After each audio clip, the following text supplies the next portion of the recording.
ಅಸ್ಸಾಂ ಹಾಗೂ ಪಶ್ಚಿಮ ಬಂಗಾಳ ಗೆಲುವು ಬಿಜೆಪಿ ಜಯ ಅಲ್ಲ, ಎಲೆಕ್ಷನ್ ಕಮಿಷನ್ನ ಜಯ ಎಂದು ಸಚಿವರಾದ ಪ್ರಿಯಾಂಕ್ ಖರ್ಗೆ ಅವರು ತಿಳಿಸಿದ್ದಾರೆ.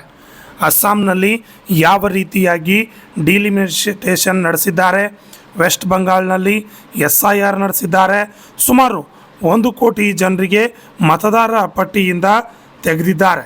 28 ಲಕ್ಷ ಜನರ ವಾದ ಏನಿದೆ ಅಂತ ಕೂಡ ಕೇಳಿಲ್ಲ ಎಂದು ಆಕ್ರೋಶವನ್ನು ಸಚಿವರಾದ ಪ್ರಿಯಾಂಕ್ ಖರ್ಗೆ ಅವರು ವ್ಯಕ್ತಪಡಿಸಿದ್ದಾರೆ.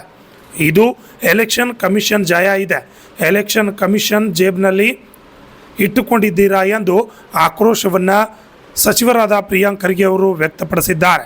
ಮಾಧ್ಯಮದವರ ಜೊತೆ ಮಾತನಾಡಿದ ಅವರು ಯಾವ ರೀತಿಯಾಗಿ ಹರಿಯಾಣದಲ್ಲಿ ನಡೆದಿದೆ ಅದೇ ರೀತಿಯಾಗಿ ಅಸ್ಸಾಂ ಹಾಗೂ ಪಶ್ಚಿಮ ಬಂಗಾಳದಲ್ಲಿ ಕೂಡ ಈ ಗೆಲುವು ನಡೆದಿದೆ ಎಂದು ಆಕ್ರೋಶ ವ್ಯಕ್ತಪಡಿಸಿದ್ದಾರೆ. ಅಸ್ಸಾಂ ಮತ್ತೆ ವೆಸ್ಟ್ ಬೆಂಗಾಲ್ ಬಿಜೆಪಿ ಅವರ ಜಯ ಅಲ್ಲ, ಅದು ಎಲೆಕ್ಷನ್ ಕಮಿಷನ್ನಿನ ಜಯ.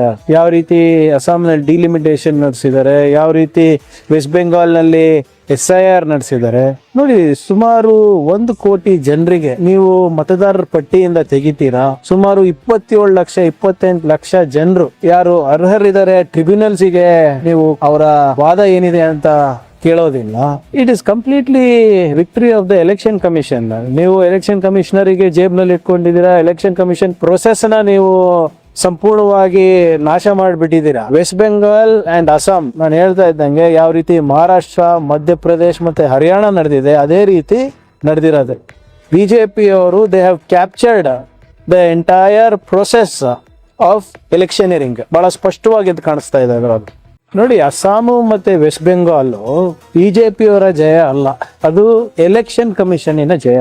ಯಾವ ರೀತಿ ಅಸ್ಸಾಂನಲ್ಲಿ ಡಿಲಿಮಿಟೇಷನ್ ನಡೆಸಿದ್ದಾರೆ, ಯಾವ ರೀತಿ ವೆಸ್ಟ್ ಬೆಂಗಾಲ್ನಲ್ಲಿ SIR ನಡೆಸಿದ್ದಾರೆ ನೋಡಿ. ಸುಮಾರು 1 ಕೋಟಿ ಜನರಿಗೆ ನೀವು ಮತದಾರರ ಪಟ್ಟಿಯಿಂದ ತೆಗಿತೀರಾ. ಸುಮಾರು 27 ಲಕ್ಷ ಜನರು ಯಾರು ಅರ್ಹರಿದ್ದಾರೆ ಟ್ರಿಬ್ಯುನಲ್ಸ್ಗೆ ನೀವು ಅವರ ವಾದ ಏನಿದೆ ಅಂತ ಕೇಳೋದಿಲ್ಲ.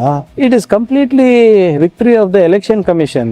ನೀವು ಎಲೆಕ್ಷನ್ ಕಮಿಷನರಿಗೆ ಜೇಬ್ನಲ್ಲಿ ಇಟ್ಕೊಂಡಿದ್ದೀರಾ. ಎಲೆಕ್ಷನ್ ಕಮಿಷನ್ ಪ್ರೊಸೆಸ್ ನ ನೀವು ಸಂಪೂರ್ಣವಾಗಿ ನಾಶ ಮಾಡಿಬಿಟ್ಟಿದ್ದೀರಾ. ವೆಸ್ಟ್ ಬೆಂಗಾಲ್ ಅಂಡ್ ಅಸ್ಸಾಂ ನಾನು ಹೇಳ್ತಾ ಇದ್ದಂಗೆ ಯಾವ ರೀತಿ ಮಹಾರಾಷ್ಟ್ರ, ಮಧ್ಯಪ್ರದೇಶ್ ಮತ್ತೆ ಹರಿಯಾಣ ನಡೆದಿದೆ ಅದೇ ರೀತಿ ನಡೆದಿರೋದು. ಬಿಜೆಪಿ ಅವರು they have captured the entire process of electioneering. ಬಹಳ ಸ್ಪಷ್ಟವಾಗಿ ಇದು ಕಾಣಿಸ್ತಾ ಇದೆ ಅದರಲ್ಲಿ